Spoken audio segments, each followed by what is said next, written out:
আউযু বিল্লাহি মিনাশ শাইতানির রাজিম পাঠ করে যদি পানিতে ফু দিতে পারেন কি হবে, আপনার কি কি উপকার হতে পারে, আপনি যদি জানেন অবাক হয়ে যাবেন।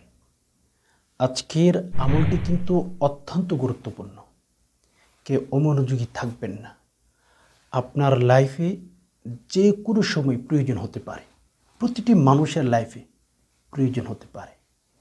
যদি আপনার প্রয়োজন মনে করে থাকেন, আউযু বিল্লাহি মিনাশ শাইতানির রাজিমের আমলটি প্রয়োজন মনে করে থাকলে আপনাকে বলছি, ভিডিওটি শুরু থেকে শেষ অবধি একটু সবর করে দেখতেই থাকুন। সম্মানিত দিনী ভাই বোন, আমরা এমন মানুষ, আমরা এমন এক জাতির নাম, আমরা বিভিন্ন সময় বিভিন্ন জায়গায় গিয়ে আড্ডায় গিয়ে গান বাদ্য বাজনা দেখে আমরা কিন্তু সময় নষ্ট করে থাকি। আমাদের ভেতরে এমন একটা রূহ, এমন একটা আত্মা, এমন একটা মন এখনো তৈরি করতে পারি নাই, যে মন, যে আত্মা ইসলামের কথাগুলো শুনবো, কোরআনুল কারীমের কথাগুলো শুনবো, সেরকম মন মানসিকতা কিন্তু আমরা এখনো তৈরি করতে পারি নাই। আমরা এমনিতে নামকে ওয়াস্তে মুসলমান। তো যাই হোক, সম্মানিত দিনী ভাই বোন, আপনি যদি মুসলমান দাবি করেন, ইমানদার দাবি করেন, আউযু বিল্লাহি মিনাশ শাইতানির রাজিম অবশ্যই জানেন। আমি আজকে আপনাদেরকে আউযু বিল্লাহি মিনাশ শাইতানির রাজিম সহিহ শুদ্ধভাবে শিখিয়ে দেব, এন্ড পাশাপাশি আপনাদেরকে কিছু আমল শিখিয়ে দেব। পানিতে ফু দিলে কী উপকার হবে সে আমলটির কথা কিন্তু আপনাকে জানিয়ে দেব। আপনি একেবারে বাসা বাড়িতে বসে বসে বসে আমল করতে পারবেন, নো প্রবলেম, কোনো সমস্যা নাই। বাসা বাড়িতে বসে বসে আপনি কিন্তু আমল করতে পারেন, আপনার কোনো ব্যক্তির কাছে যেতে হবে না। কিভাবে পড়বেন, কি কি ফজিলত রয়েছে, এ টু জেড আপনাকে শিখিয়ে দেওয়ার চেষ্টা করব। দেখুন সম্মানিত দিনী ভাই বোন, আউযু বিল্লাহি মিনাশ শাইতানির রাজিম, এটা আমরা প্রথমে সুশুদ্ধভাবে শিখে নেব। কেননা আমরা যদি আউযু বিল্লাহি মিনাশ শাইতানির রাজিম ভুলে পড়া উচ্চারণ করে থাকি, কোনো উপকারে আমাদের হবে না। মাশাআল্লাহ তাবারাকাল্লাহ, আমরা আউযু বিল্লাহি মিনাশ শাইতানির রাজিম এটি পারি। মাদ্রাসা যারা পড়াশোনা করেছেন তারা তো পারেনি, আর যারা মাদ্রাসায় পড়াশোনা করেন নাই তারাও পারে। তবে দুঃখজনক হলে সত্য, কষ্টের সাথে বলতে হয়, কিন্তু সহিহ শুদ্ধভাবে উচ্চারণ করতে বেশিরভাগ মানুষ পারে না। যারা মাদ্রাসায় পড়েছেন তারা তো পারেন আলহামদুলিল্লাহ, কিন্তু যারা পড়েন নাই তাদের আউযু বিল্লাহি মিনাশ শাইতানির রাজিম পড়াটা হচ্ছে গতানুগতিক। এরকম হলে চলবে না। আপনি মুসলমান, আপনার প্রতিটি কাজের হিসাব থাকতে হবে, প্রতিটি কাজের প্রতিটি আমলের রুলস থাকতে হবে, নিয়ম থাকতে হবে। নবী আলাইহিস সালাতু ওয়াস সালাম, সাহাবী ইকরাম, তবে তাবিঈন, আইম্মায়ে মুজতাহিদিন, গোজ কতব, এই যারা দুনিয়া থেকে আল্লাহ তাআলার প্রিয় বান্দা হিসাবে অতিবাহিত হয়ে গেছে, তারা কিভাবে পড়েছেন আউযু বিল্লাহি মিনাশ শাইতানির রাজিম, এটি কিভাবে পড়েছেন? আপনার মতো করে পড়েছেন নাকি সহিশুদ্ধভাবে করে পাঠ করেছেন? জানতে হবে, শিখতে হবে। মান তাআল্লামাল কুরআন ওয়া আল্লামা, খায়রুকুম মান তাআল্লামাল কুরআন ওয়া আল্লামা। রাসূলুল্লাহ সাল্লাল্লাহু আলাইহি ওয়াসাল্লাম বলেছেন, পৃথিবীর মধ্যে আসমানের নিচে জমিনের উপরে যত কোটি মানুষ, যত রঙের, যত ডিজাইনের, যত কোয়ালিটির মানুষ বসবাস করে, তাদের মধ্যে যারা কোরআন নিজে শিখে অন্যকে শিখায়, সর্বশ্রেষ্ঠ জাতি। সুবহানাল্লাহ, খায়রুকুম মান তাআল্লামাল কুরআন ওয়া আল্লামা। সর্বশ্রেষ্ঠ জাতি যারা কোরআন নিজে শিখে এন্ড অন্যকে শিখায়, তারা হচ্ছে সর্বশ্রেষ্ঠ জাতি। তো আসুন সহিশুদ্ধভাবে আমরা প্রথমে আমার সাথে সাথে উচ্চারণ করবেন, আপনারা সহিশুদ্ধভাবে শিখে নিতে পারবেন। স্ক্রিনে লক্ষ্য করেন, আউযু বিল্লাহি মিনাশ শাইতানির রাজিম গতানুগতি পাঠ করলে কোনো উপকার আপনার হবে না। আমরা সহিশুদ্ধভাবে দুই একবার রিপিট করে শিখে নেব। এরপরে আউযু বিল্লাহি মিনাশ শাইতানির রাজিমের কী কী ফজিলত রয়েছে, পানিতে ফু দিলে কী উপকার হবে, জানলে কিন্তু অবাক হয়ে যাবেন। খেয়াল করুন, স্ক্রিন আমার সাথে সাথে দুই একবার রিপিট করুন। সহিশুদ্ধভাবে আমার মুখ দিয়ে আমার উচ্চারণগুলো যেভাবে ওভাবে উচ্চারণ করার চেষ্টা করবেন। আপনি পারবেন, আপনি মানুষ, আপনাকে দিয়ে সব কিছু সম্ভব যদি একটা ভালো মন থাকে, যদি চেষ্টা থাকে। মান জাদ্দা ওয়াজাদা, চেষ্টা করলে ইনশাআল্লাহ কোনো একটা উপায়, কোনো একটা রাস্তা আল্লাহ তাআলা বের করে দিবেন। আমার সাথে সাথে দু একবার রিপিট করুন। আউযু, অনেকে আউযু বলেন, এটা হলো ভুল উচ্চারণ। শুরুতে একটা যে হরফ আছে সেটা হচ্ছে আলিফ। হ্যাঁ, আউযু, শুরুটা হচ্ছে হামজা, পরেরটা হচ্ছে আইন। আউযু, আউযু, আউযু বিল্লাহি মিনাশ শাই, অনেকে এখানে মিনাশ শাই বলে। আউযু বিল্লাহি, বিল্লাহি হবে না। অনেকে আউযু বলেন, আউযু হবে না, আউযু।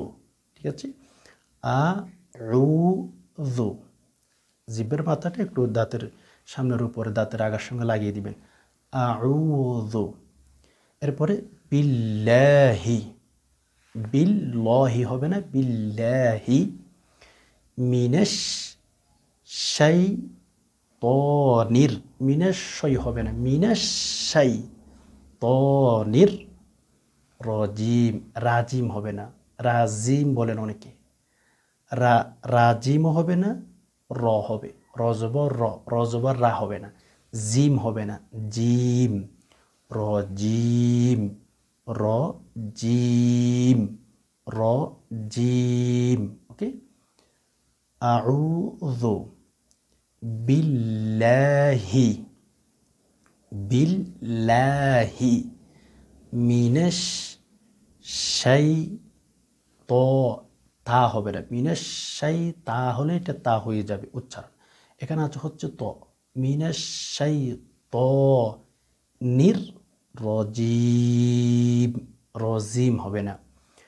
আউযু বিল্লাহি মিনাশ শাইতানির রাজিম, আউযু বিল্লাহি মিনাশ শাইতানির রাজিম, আউযু বিল্লাহি মিনাশ শাইতানির রাজিম, আউযু বিল্লাহি মিনাশ শাইতানির রাজিম, আউযু বিল্লাহি মিনাশ শাইতানির রাজিম। একটু মনোবল নিয়ে যদি দু একবার রিপিট করেন ইনশাআল্লাহ শিখে নিতে পারবেন। কেন পারবেন না? আপনি মানুষ, চেষ্টা করবেন, নিয়ত করবেন, ইনশাআল্লাহ সব কিছু সম্ভব হয়ে যাবে। তো এবার আসুন, আউযু বিল্লাহি মিনাশ শাইতানির রাজিম এমন একটি আয়াতের নাম, এটা কোন কোন জায়গায় পড়তে হয়, বিশেষ করে অনেক জায়গায় আপনি পড়তে পারেন। এটা আউযু বিল্লাহি মিনাশ শাইতানির রাজিম বিশেষ করে আমরা মুসলমান হিসেবে যখন আল্লাহ সুবহানাহু ওয়া তাআলার কোরআনুল কারীম তেলাওয়াত করি, শুরুতে কিন্তু আমাদের আউযু বিল্লাহি মিনাশ শাইতানির রাজিম পাঠ করতে হয়। সুবহানাল্লাহি ওয়া বিহামদি। একটু চিন্তা করেন, পৃথিবীর মধ্যে সর্বশ্রেষ্ঠ কাজের ভেতরে একটি কাজ হচ্ছে কোরআনুল কারীমের তেলাওয়াত, কোরআনুল কারীমের তেলাওয়াত করা। তো কোরআনুল কারীম তেলাওয়াত করার মতো একটি ভালো কাজে, সর্বশ্রেষ্ঠ একটি ভালো কাজের মধ্যে আপনার আউযু বিল্লাহি মিনাশ শাইতানির রাজিম পাঠ করতে হচ্ছে। সুবহানাল্লাহি ওয়া বিহামদি। এজ এ মুমিন হিসাবে, একজন মানুষ হিসাবে আপনার বিবেকও যদি আপনি একটু অ্যানালাইসিস করেন, ফিকির করেন, চিন্তা করেন, আউযু বিল্লাহি মিনাশ শাইতানির রাজিমের কত ফজিলত, এটা আর আমার বলে বুঝাইতে হবে না।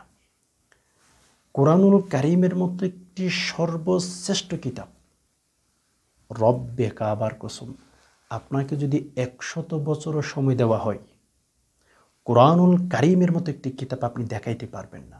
মৃত্যুবরণ করা পর্যন্ত, কিয়ামত পর্যন্ত অন্যান্য কিতাব কোরআনুল কারীমের মতো হবে সে কথা আমাকে বুঝাইতে পারবেন না, হতেই পারে না। সেরকম একটি কিতাব, সেরকম একটি কোরআন আল্লাহ পাক রব্বুল আলামিনের তরফ থেকে আমাদেরকে দিয়েছেন। ওইটাই কিন্তু তেলাওয়াত করার জন্য আমরা যখনই বসে আউযু বিল্লাহি মিনাশ শাইতানির রাজিম পাঠ করি। আউযু বিল্লাহি মিনাশ শাইতানির রাজিমের অর্থ কি? সহজ সরল অর্থ হচ্ছে আমরা আল্লাহ তাআলার কাছ থেকে বিতাড়িত শয়তান যেন আমাদেরকে ধোঁকা দিতে না পারে, সেজন্য আল্লাহ তাআলার কাছে আমরা পানা চাচ্ছি। আল্লাহ, আপনি আমাদেরকে বিতাড়িত শয়তান থেকে হেফাজত করুন। এক কথায় সরল সহজ অর্থ হচ্ছে, সরল অনুবাদ হচ্ছে, আল্লাহ আপনি আমাদেরকে বিতাড়িত শয়তান থেকে রক্ষা করুন, হেফাজত করুন, যেন শয়তান আমাদেরকে ধোঁকা দিতে না পারে।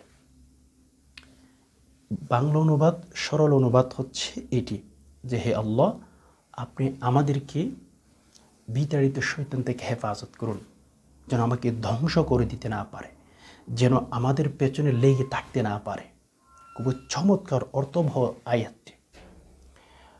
কিতাবের ভেতর পাওয়া যায় যে সমস্ত মানুষ আউযু বিল্লাহি মিনাশ শাইতানির রাজিম এই আয়াতটি যদি কোনো ইমানদার নারী পুরুষ প্রতিদিন শুরু করে, দিন শুরু করার আগে আউযু বিল্লাহি মিনাশ শাইতানির রাজিম পাঠ করে, অর্থাৎ দিনটা শুরু করবে আউযু বিল্লাহি মিনাশ শাইতানির রাজিম পাঠ করে, কিতাবের ভিতরে স্পষ্ট এসেছে ওই ব্যক্তিকে শয়তান ধোঁকা দিতে পারবে না। বিতাড়িত শয়তানের ধোঁকা থেকে আল্লাহ তাআলা তাকে হেফাজত করবেন। সুবহানাল্লাহ। অনেক ফজিলতের কথা আমি আপনাদেরকে বলতে পারি, লেকিন শুধুমাত্র কেবলমাত্র সহজ আমল। দিনটা শুরু করবেন আউযু বিল্লাহি মিনাশ শাইতানির রাজিম পাঠ করে, রাতটা শুরু করবেন আউযু বিল্লাহি মিনাশ শাইতানির রাজিম পাঠ করে।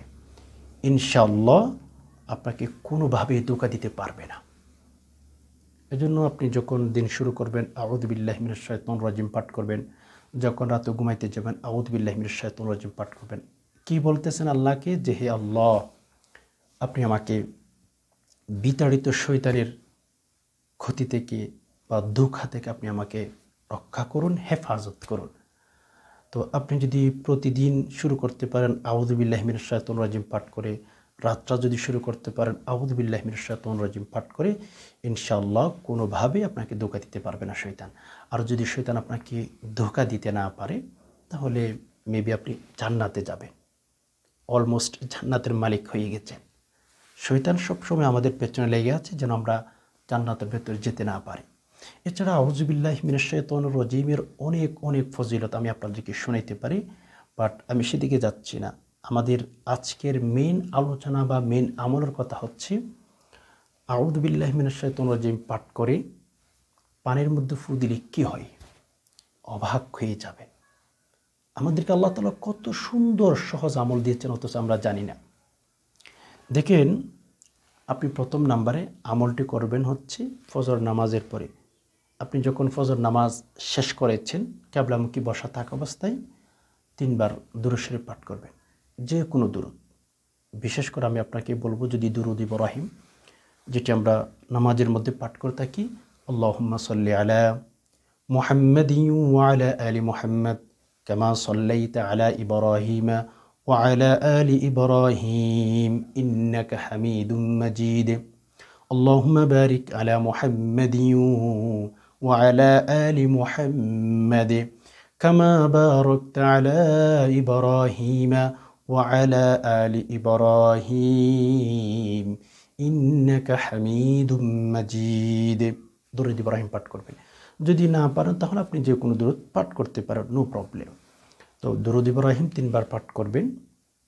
এরপর আউযু বিল্লাহি মিনাশ শাইতানির রাজিম, আউযু বিল্লাহি মিনাশ শাইতানির রাজিম, আউযু বিল্লাহি মিনাশ শাইতানির রাজিম 3 বার পাঠ করবেন। এরপরে শেষে আবার 3 বার দুরূদ শরীফ পাঠ করবেন। এরপরেই আপনি আগে থেকে গ্লাস পানি আপনার কাছাকাছি রাখবেন, বোতলের মধ্যে রাখতে পারেন অথবা কলসির মধ্যে রাখতে পারেন, গ্লাসের মধ্যে রাখতে পারেন, যে কোনো পাত্র আপনি পানি রাখার পরে 3টি ফু দিবেন। কোথায়? ওই যে পানির মধ্যে। ফু দেওয়ার পরে আপনার ভালো বেনিফিট এসে যাবে।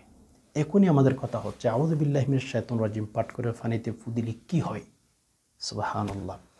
দেখেন এই পানিগুলো যদি যে সমস্ত বাচ্চার উপরে বদনজর লেগে গেছে, অনেক বাচ্চা আছে, আমাদের বাবুরা আছেন, মানুষ তাদের উপরে বদনজর করে থাকে, বা বড় হতে পারে মানুষটি, বাচ্চা হতে পারে। যদি মোট কথা কোনো ব্যক্তির উপর বদনজর লেগে থাকে, আপনি ছোটো বাচ্চা হলে তাকে 3 দিন পর্যন্ত গোসল করাবেন, একটু পানি দিয়ে ধরুন 1 বালতি পানির মধ্যে আপনি একটু পানি দিয়ে তাকে গোসল করাবেন আর তাকে পান করাবেন। ইনশাল্লাহ বদনজর কেটে যাবে। আপনার বাবুর স্বাস্থ্য কিন্তু সুন্দর হবে। আল্লাহ তাআলা সুস্থতার সহিত আপনার বাচ্চাকে, আপনার বাবুকে বড় করবেন। আর যদি বড় হয়ে থাকে কোনো ব্যক্তি, তাহলে তাকে হচ্ছে পানিগুলো পান করাবেন, গোসল করাইতে চাইলে পারবেন। ইনশাল্লাহ বদনজর কেটে যাবে। আর আপনার গাছের মধ্যে অনেক ফল ধরে, মানুষ বদনজর করে, হাই হাই এই গাছের মধ্যে তো ফল কিভাবে ধরলো, ঠিক না? এইভাবে বলার পরে দেখা যাচ্ছে আমাদের বিভিন্ন গাছগুলো নষ্ট হয়ে যায়, ফল ধরে না। গাছের গোড়ায় পানিগুলো দিবেন, ইনশাল্লাহ সকল প্রকার বদনজর এমনকি গাছ থেকে পর্যন্ত কেটে যাবে। সুবহানাল্লাহ। তাহলে দেখেন কত গুরুত্বপূর্ণ আজকের আমলটি। নিজেও শিখেছেন, অন্যান্য ভাই বোনদের মোবাইলের মধ্যে বিভিন্ন সোশ্যাল মিডিয়াতে আপনি ভিডিওটি শেয়ার করে দেন, অন্যান্য ভাইয়েরা যেন শিখতে পারে। আপনি কিন্তু নেকি পাবেন। আশা করি বিষয়টি বুঝতে পেরেছেন। আল্লাহ তাআলার কাছে দোয়া করি যে হে আল্লাহ, যে সমস্ত ভাই বোন ইসলামের কথাগুলো, কোরআন হাদিসের কথাগুলো শুনেছেন, আল্লাহ আপনি তাদেরকে জীবনে শান্তি দান করুন, অশান্তিগুলো দূর করে দিন, মনের সকল নেক আশাগুলো পূরণ করে দিন। বিশেষ করে আল্লাহ আপনি আমাদেরকে সকল প্রকার বদনজর থেকে হেফাজত করুন। আমিন। হাদা মা ইনদি ওয়ালিল মিনদাল্লাহ আলাইহি তাওয়াক্কালতু ওয়া ইলাইহি উনীব। আসসালামু আলাইকুম ওয়া রাহমাতুল্লাহি ওয়া বারাকাতুহু।